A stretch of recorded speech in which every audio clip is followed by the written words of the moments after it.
Hi అండి, అందరికీ నమస్కారం. Welcome to job box 360 YouTube channel. SSC GD కానిస్టేబుల్కి సంబంధించినటువంటి ఇంపార్టెంట్ కరెంట్ అఫైర్స్ అనేది సిరీస్ వైజ్గా మీకు ప్రతిరోజు అందిస్తూ ఉన్నాం. వాటిల్లో భాగంగా మనకి ఈరోజు కూడా కొన్ని ఇంపార్టెంట్ క్వశ్చన్స్ అయితే చూద్దాం. ఇవన్నీ చాలా ఇంపార్టెంట్, ఎగ్జామ్లో అడిగే ఆస్కారం ఉన్నటువంటి క్వశ్చన్స్ అండి. కాబట్టి ఎక్కడ స్కిప్ చేయకుండా చివరి వరకు చూడడానికి ట్రై చేయండి. ఈ వీడియో ఇంకా లైక్ చేయనట్లయితే ఒక లైక్ చేయండి. మీ ఫ్రెండ్స్ ఎవరైనా ఉంటే వాళ్ళకు కూడా ఈ వీడియో లింక్ని షేర్ చేయడానికి ట్రై చేయండి. ఫస్ట్ టైం మన ఛానల్ చూస్తున్నట్లయితే సబ్స్క్రైబ్ చేసుకొని ఫాలో అవుతుండండి. ఒకసారి మన ఛానల్ అంతా చెక్ చేయండి.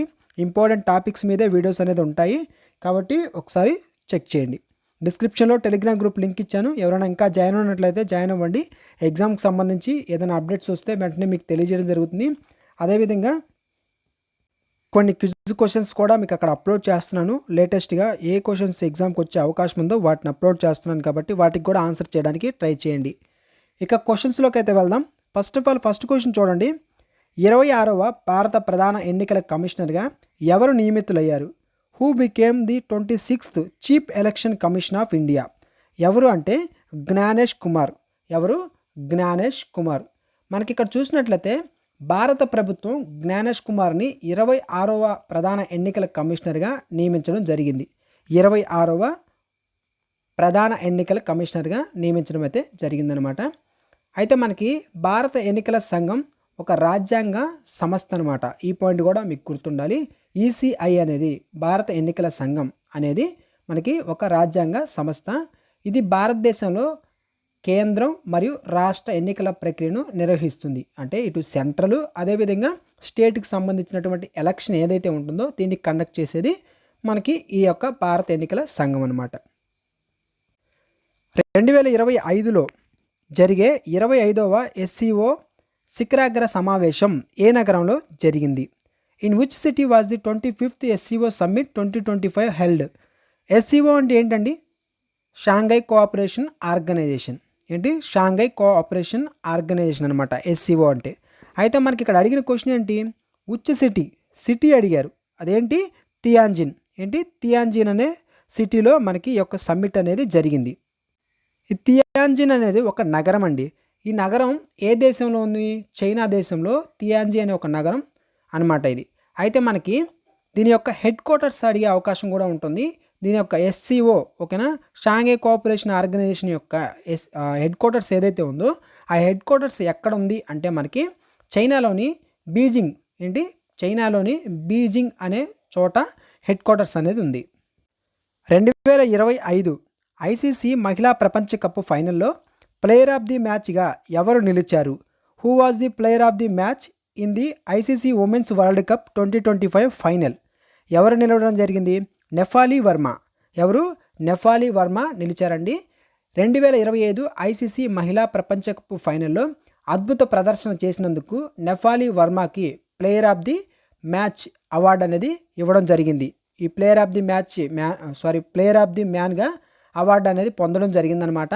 అయితే ఈ టోర్నమెంట్లో మన భారత మహిళా జట్టు అద్భుతంగా విజయాన్ని సాధించడం జరిగింది. ఓకేనా? ఆన్సర్ వచ్చేసరికి నెఫాలి వర్మ. రెండో WHO గ్లోబల్ ట్రెడిషనల్ రెండో WHO global traditional medicine summit 2025 ఏ భారతీయ నగరంలో జరిగింది? ఏ భారతీయ నగరం అనమాట. In which Indian city was the second WHO global traditional medicine summit 2025 ఎక్కడ జరిగింది అంటే న్యూఢిల్లీ. ఎక్కడ? న్యూఢిల్లీలో జరిగిందనమాట. సాంప్రదాయ వైద్యంపై అవగాహన కల్పించేందుకు సాంప్రదాయ వైద్యంపై అవగాహన కల్పించేందుకు రెండవ WHO గ్లోబల్ సమ్మిట్ అనేది న్యూఢిల్లీలో నిర్వహించడం జరిగింది. WHO అంటే ఏంటి? World health organisation. అయితే మనకి ఆయుష్ మంత్రిత్వ శాఖ సహకారంతో ఇది జరిగింది. ఈ పాయింట్ కూడా గుర్తుపెట్టుకోండి. ఆయుష్ మంత్రిత్వ శాఖ. ఏంటి? ఆయుష్ మంత్రిత్వ శాఖ సహకారంతో ఇది జరగడం జరిగింది. 2025 నవంబర్లో భారతదేశ 53వ ప్రధాన న్యాయమూర్తిగా ఎవరు బాధ్యతలు చేపట్టారు? ఈ క్వశ్చన్ ఆల్రెడీ మీకు బిఫోర్ అప్లోడ్ చేసినటువంటి వీడియోస్లో చెప్పాను. అక్కడ కొంచెం రివర్స్లో చెప్పినట్టున్నాను. ఇక్కడ మీకు కరెక్ట్గా చెప్తాను, ఒకసారి దాన్ని సరి చేసుకోండి. Who became the 53rd chief justice of India in November 2025? ఎవరంటే మనకి జస్టిస్ సూర్యకాంత్. ఎవరు? జస్టిస్ సూర్యకాంత్ గారు అనమాట. అయితే మనకి ఇక్కడ జస్టిస్ సంజీవ్ ఖన్నా గురించి మీకు అక్కడ చెప్పినట్టున్నాను, రివర్స్లో చెప్పినట్టున్నాను. 53rd 53సరికి జస్టిస్ సూర్యకాంత్, 52 సంజీవ్ ఖన్నా. ఓకేనా? ఈ చీఫ్ జస్టిస్ ఆఫ్ ఇండియాని ఎవరు నియమిస్తారు అని అడిగితే రాష్ట్రపతి నియమించడం జరుగుతుంది. ఓకేనా? చీఫ్ జస్టిస్ ఆఫ్ ఇండియాని రాష్ట్రపతి నియమిస్తారు. సుప్రీంకోర్టు న్యాయమూర్తుల పదవి విరమణ వయసు ఏంటంటే 65 సంవత్సరాలు. గత వీడియోలో చెప్పాను మీకు 65 సంవత్సరాలు. రైల్వే బోర్డు ప్రస్తుత చైర్మన్ మరియు సిఇఓ ఎవరు? Who is the current chairman and CEO of railway board ఎవరంటే సతీష్ కుమార్. ఎవరు? సతీష్ కుమార్ గారు రైల్వే బోర్డు యొక్క నూతన చైర్మన్ మరియు సిఇఓగా సతీష్ కుమార్ గారు బాధ్యతలు నిర్వహించడం జరుగుతుంది. అయితే మనకి ఈ రైల్వే బోర్డు భారత రైల్వేల అత్యున్నత నిర్ణయ అధికార సంస్థ అన్నమాట. ఓకేనా? 2025లో నోబెల్ శాంతి బహుమతిని ఎవరు గెలుచుకున్నారు? Who won the Nobel peace prize in 2025? ఎవరంటే మరియా కొరీనా మచాడో. ఓకేనా? మరియా కొరీనా మచాడో గెలుచుకోవడం జరిగింది. దేనికంటే మనకి ఇక్కడ ప్రజాస్వామ్యం మరియు మానవ హక్కుల కోసం ఆమె చేసినటువంటి కృషికి గాను 2025లో నోబెల్ శాంతి బహుమతి లభించడం జరిగింది. ఓకేనా? నోబెల్ పీస్ ప్రైజ్ అనేది వచ్చింది. ఎవరికి? Maria Corina Machado. ఇంకొక పాయింట్ ఏంటంటే ఈ నోబెల్ శాంతి బహుమతిని నార్వేలోని ఓస్లోలో ప్రదానమైతే చేస్తారు. ఓకేనా? ఓస్లో అనేది ఏంటి? నార్వే యొక్క రాజధాని. 16వ ఆర్థిక సంఘం ఫైనాన్స్ కమిషన్ యొక్క చైర్మన్ ఎవరు? Who is the chairman of the 16th finance commission? ఎవరు అంటే అరవింద్ పనగారియా. అరవింద్ పనగారియా గారు. నీతి ఆయోగ్ మాజీ వైస్ చైర్మన్ అరవింద్ పనగారియా గారు 16వ ఆర్థిక సంఘం యొక్క చైర్మన్గా ప్రభుత్వం నియమించడం జరిగిందనమాట. ఇతను ఏంటంటే ఈ యొక్క అరవింద్ పనగారియా గారు గతంలో మాజీ వైస్ చైర్మన్గా ఏదైతే నీతి ఆయోగ్ ఏదైతే ఉందో ఆ నీతి ఆయోగ్కి మాజీ వైస్ చైర్మన్గా ఈయన వర్క్ చేయడం జరిగింది. ఇప్పుడు ప్రజెంట్ 16వ ఆర్థిక సంఘం చైర్మన్గా అయితే ఉన్నారనమాట. ఓకేనా? అరవింద్ పనగారియా. అయితే ఆర్థిక సంఘం కేంద్రం కానీ ఇటు మరియు రాష్ట్రాల మధ్య ఏవైతే ట్యాక్సెస్ ఉంటాయో ఈ ట్యాక్సెస్ అంటే పన్నులు ఉన్నాయి కదా, ఈ పన్నుల పంపిణీని సిఫార్సు అనేది చేస్తుంది. ఓకేనా? సిఫార్సు అనేది చేస్తుంది. 2025లో ఏ దేశం పారా ఆర్చరీ ఆసియా కప్కు ఆతిథ్యం ఇచ్చింది? Which country hosted the para archery Asia cup 2025? ఏ దేశం? థాయిలాండ్ ఇవ్వడం జరిగిందండి. ఏ దేశం? Thailand. Para archery Asia cup 2025 థాయిలాండ్లో నిర్వహించబడింది. ఇందులో భారత క్రీడాకారులు మంచి ప్రతిభను కనపరచడం కూడా జరిగిందనమాట. అయితే మనకి పారా క్రీడలు ఏవైతే ఉన్నాయో ఇవి ఎవరికి అంటే శారీరక వైకల్యం అంటే హ్యాండిక్యాప్డ్ ఎవరైతే ఉంటారో వాళ్ళకి సంబంధించినటువంటి క్రీడలు అనమాట. ఈ పారా క్రీడలు అనేవి శారీరక వైకల్యం ఉన్నటువంటి క్రీడాకారుల కోసం నిర్వహించబడుతున్నాయి. 18వ బ్రిక్స్ శిఖరాగ్ర సమావేశం 2026లో ఏ దేశంలో జరగనుంది? In which country will the 18th bricks summit 2026 be held? ఎక్కడంటే భారతదేశంలో. ఓకేనా? 18వ బ్రిక్స్ శిఖరాగ్ర సమావేశం భారత్కు సంబంధించిందనమాట. ఓకేనా? మనకి ఇక్కడ చూస్తే ఈ 18వ బ్రిక్స్ శిఖరాగ్ర సమావేశం ఆతిథ్యం ఇచ్చేదేంటి? మన భారతదేశం.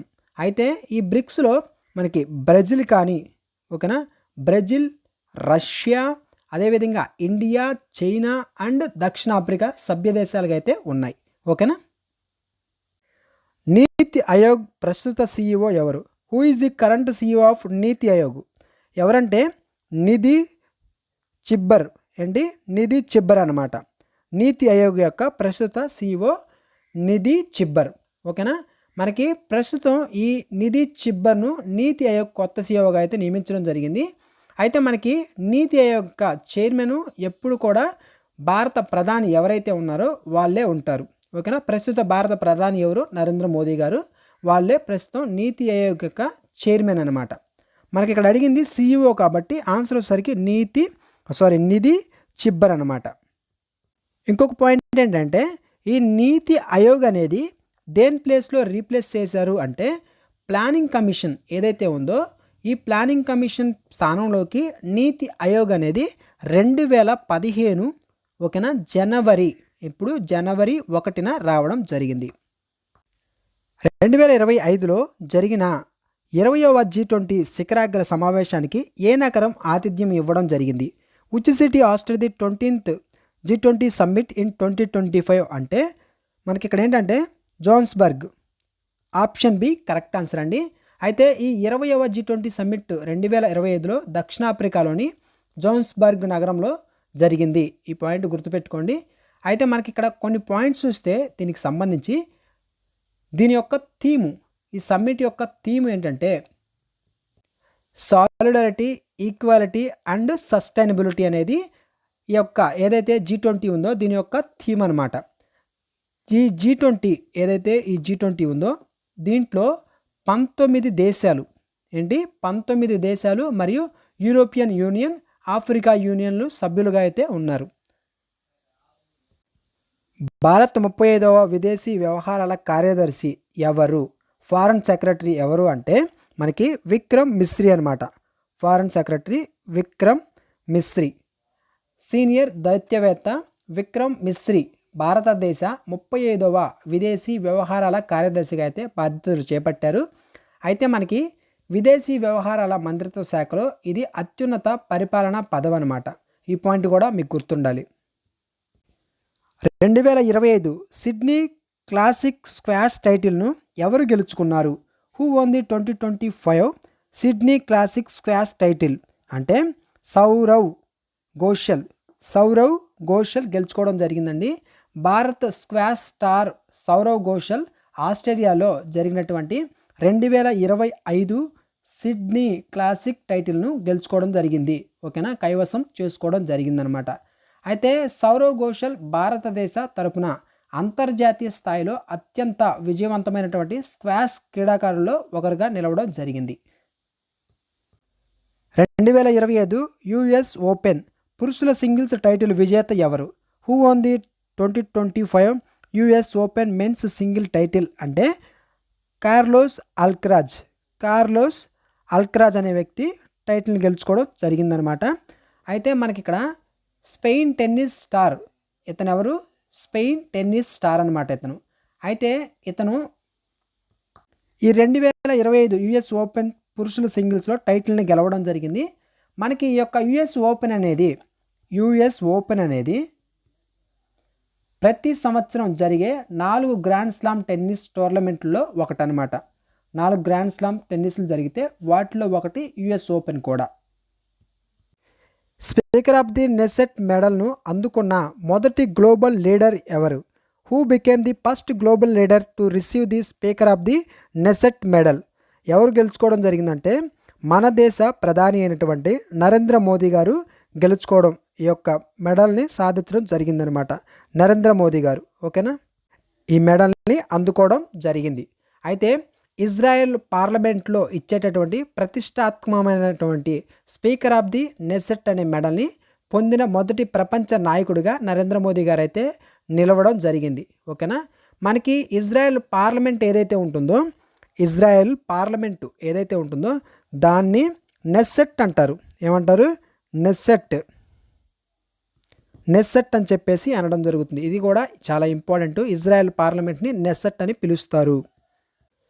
2026 నాటో శిఖరాగ్ర సమావేశం ఎక్కడ జరగనుంది? Where will the NATO summit 2026 be held అంటే మనకి అంకారాలో జరగబోతుంది. ఓకేనా, అంకారా మనకి నాటో అంటే నార్త్ అట్లాంటిక్ ట్రీటీ ఆర్గనైజేషన్, అంకారాలో జరగబోతుంది. దీని గురించి 2026 నాటో శిఖరాగ్ర సమావేశం టర్కీలోని అంకారా, ఈ టర్కీలో ఉందన్నమాట. అంకారా అనేది టర్కీలో ఉంది. ఈ టర్కీ నగరంలో ఆతిథ్యం ఇవ్వబోతుంది అనమాట. టర్కీ నగరంలోని అంకారా నగరం ఆతిథ్యం ఇవ్వబోతుంది. అయితే మనకి దీని ప్రధాన కార్యాలయం ఎక్కడంటే బెల్జియం రాజధాని బ్రస్సెల్స్లో ఉందన్నమాట. బెల్జియం రాజధాని బ్రస్సెల్స్లో ఉంది. ఓకేనా, 2025 గ్రామీ అవార్డ్స్లో ఆల్బమ్ ఆఫ్ ది ఇయర్ అవార్డును ఎవరు గెలుచుకున్నారు? Who won the album of the year at the Grammy awards 2025? ఏమంటే బాడ్ బన్నీ గెలుచుకోవడం జరిగింది. మనకి గ్రామీ అవార్డులు అనేవి ఏ రంగంలో ఇస్తారు అంటే సంగీతం, మ్యూజిక్ అనమాట. సంగీత రంగంలో ఇవ్వడం జరుగుతుంది. గ్రామీ అవార్డులు సంగీత రంగంలో అత్యున్నత పురస్కారాలుగా పరిగణించబడుతూ ఉన్నాయి. ఓకేనా. ప్రధానమంత్రి మత్స్య సంపద యోజన PMMSY ఎప్పుడు ప్రారంభించబడింది? వెన్ వాజ్ ది ప్రధానమంత్రి మత్స్య సంపద యోజన లాంచ్డ్ అంటే సెప్టెంబర్ 10, 2020లో మనకి ఇక్కడ ప్రారంభించబడడం జరిగింది. ప్రధానమంత్రి మత్స్య సంపద యోజన అనేది 10 సెప్టెంబర్ 2020లో ప్రారంభించబడడం జరిగిందనమాట. ఇక్కడ ఏంటంటే నీలి విప్లవం ద్వారా, ఓకేనా, నీలి విప్లవం ద్వారా మత్స్యరంగాన్ని అభివృద్ధి చేయడానికి ప్రధానమంత్రి మత్స్య సంపద యోజన 2020లో ప్రారంభించారు. ఓకేనా. అదేవిధంగా మనకి దీని లక్ష్యం ఏంటి అంటే చేపల ఉత్పత్తిని పెంచడం మరియు మత్స్యకారుల ఆదాయాన్ని రెట్టింపు చేయడమే దీని యొక్క ముఖ్య ఉద్దేశం. దీని యొక్క ఎయిమ్ ఏంటంటే ఇదే అన్నమాట. జాతీయ ఓటర్ల దినోత్సవం 2025 యొక్క థీమ్ ఏంటి? What was the theme of national voters day 2025? Theme ఏంటంటే nothing like voting, I vote for sure అన్నమాట. 2025 ఓటర్స్ డేకి సంబంధించినటువంటి theme nothing like voting, I vote for sure. ఓకేనా.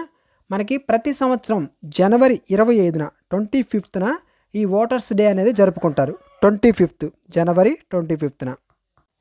ఈ థీమ్ నిర్ణయించడానికి కారణం ఏంటంటే ఓటు హక్కు ఉంది కదా, ఈ ఓటు హక్కు అనేది ప్రజల్లో అవగాహన కల్పించేందుకు, ఓటు హక్కుపై ప్రజల్లో అవగాహన కల్పించేందుకు మనకి ఈ థీమ్ని తీసుకోవడం జరిగిందనమాట. Nothing like voting, I vote for sure అనేది. ఓకేనా. ఇవన్నీ చాలా ఇంపార్టెంట్ అండి. ప్రతి క్వశ్చన్ 1-2 సార్లు చూసుకోండి. వీడియో లైక్ చేయనట్లయితే ఒకసారి లైక్ చేయండి. మీరు లైక్ చేస్తే నాకు కొంచెం సపోర్టివ్గా ఉంటుంది. సో మన ఛానల్ ఇంకా సబ్స్క్రైబ్ చేసుకున్నట్లయితే వెంటనే సబ్స్క్రైబ్ చేసుకొని పక్కనే ఉన్న బెల్ ఐకాన్ని కూడా ఆన్లో అయితే ఉంచుకోండి. అప్లోడ్ చేసినటువంటి వీడియోస్ నోటిఫికేషన్స్ అనేవి మీకు వస్తాయి.